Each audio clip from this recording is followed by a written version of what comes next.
Good Saturday afternoon. It is April the 7th, 2018. Welcome to this week's weekly weather briefing.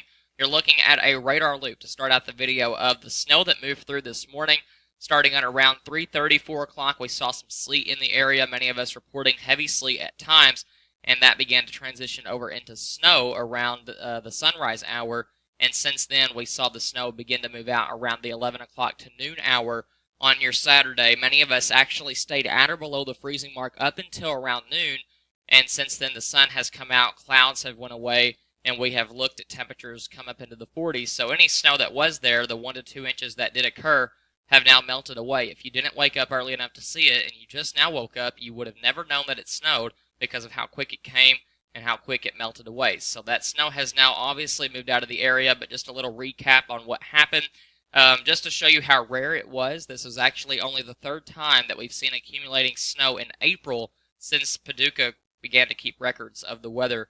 I'm not sure what year that was, but obviously several decades of record keeping, and this happened to just be the third time that we've seen accumulating snow in April. The last time that it happened was 1983, 35 years ago, and we saw a half inch. This time we saw over an inch of snow, and the time before that was 1971, where we saw 3.5 inches of snow, and that one was obviously several inches more than what we saw today. But just to give you an idea, that's just so rare for this to happen. A lot of us woke up, saw it this morning, preserved some memories by taking some of those pictures of it, drawing the date on certain things just to show how phenomenal it was that we've seen something like this occur in the late part of the winter season. So let's look at the upcoming week, and once we've got past this snow, obviously a lot of us are ready for spring, and it does look like this week is going to be the week that I get to bear good news to you because it's been such a long winter, and many of us are so ready for this warm pattern to finally kick in, and it looks like we're beginning to turn the corner. Looking at the forecast over the next week, we're looking at, once I back up the PowerPoint here, we are looking at a raw and dreary Sunday, but before that, we'll talk about a hard freeze that is possible tonight. Mostly dry weather for this week. We see a warm up around the middle to latter part of the week, and then we have a system moving in next weekend.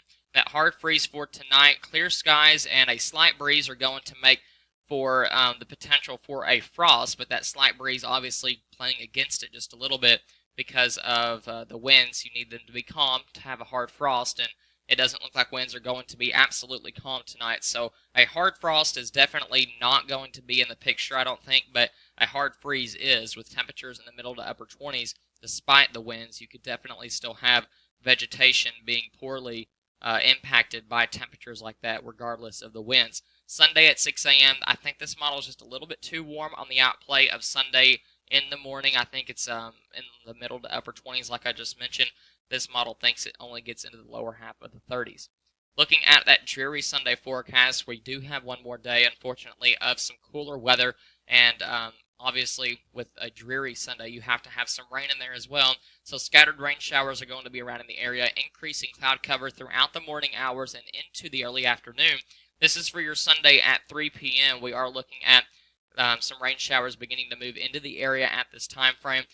Most of the day is dry, though. It won't be raining all day long, so don't get your hopes up on that. It does look like it's only going to rain for a little bit in a little part of the day. Sunday at 3 p.m., here's those temperatures. Notice on the cool side in the upper half of the 40s. So this is definitely one day that you'll have to still pack around that jacket for most of the day.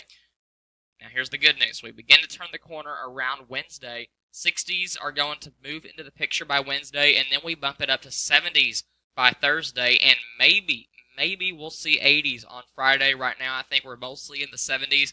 But if we do see 80s, it would be the first time that we've seen it since last fall. And so this is obviously going to be a while since we've seen that. And I saw something that the National Weather Service tweeted out just a few days ago that 90% of the months of or the seasons of spring reach a temperature of 80 degrees before April 23rd. That's 90%. That's a lot. That means only 10% of them get their first 80-degree day after March, or rather April 23rd. And so it's going to be a close call this year. We might have to wait until after that date before that actually happens, but obviously we have a few weeks to go until we reach that date, and so there is a good chance that we actually do hit that, especially with temperatures beginning to go on up into the warm side of things. Now, not only do we have warm weather to accompany this, but dry weather is going to be with us as we go into this warmer pattern. Obviously, a lot of us have seen this winter where, and obviously early the spring as well, um, where we've had warm weather, but it's come with rain, it's come with storms, and this time it doesn't look like that's going to actually happen until maybe on Friday night and early Saturday morning. But for the most part, most of this warm weather is going to come with sunny weather, and obviously that's something that many of us have been wanting for a long time. And it looks like here on Thursday, temperatures in the upper 60s, lower 70s, could even be a few degrees warmer as we trend closer towards Thursday. And that weekend system, low confidence, we have to have a cold front in order to bring in some more cooler weather. And so this cold front will actually bring an end just for a brief amount of time to the warm temperatures that we see this middle and latter part of the week. But then once we get into the middle of next week, those warmer temperatures will resurge into the area. As that storm track is beginning to move back further to the north, obviously a system or two might skip down to the south, and maybe we have a cool rainy day across the area, maybe a cutoff low could be the reason for that. But for the most part, the storm track is shifting to the north. So any kind of storm system that brings cooler weather would almost have to be a cutoff low. But since that storm track is moving off to the north, it means that temperatures are, on average, getting warmer. We know that. So that also means that severe weather is also a concern as we go later into the part of April and into May. April and May are our two most active severe weather months around the area here. So the time frame of concern is for Friday and Saturday. Haven't really narrowed it down to the exact hours of the day, or even if they are those 2 days in particular. Obviously, that could change as well, but severe weather is possible with this event. Just from the looks of the models, before I've looked at any severe weather characteristics of this entire system, I can just tell by the looks of it that this does have the risk for severe weather. And obviously, if we have a storm that is this strong of a low, then we will have some rough weather to deal with unless we don't have some of the characteristics for severe weather coming together. We have a long time to monitor that, so don't get too concerned about it just yet, but do leave that in the back of your mind in case we do have something move in by that time frame.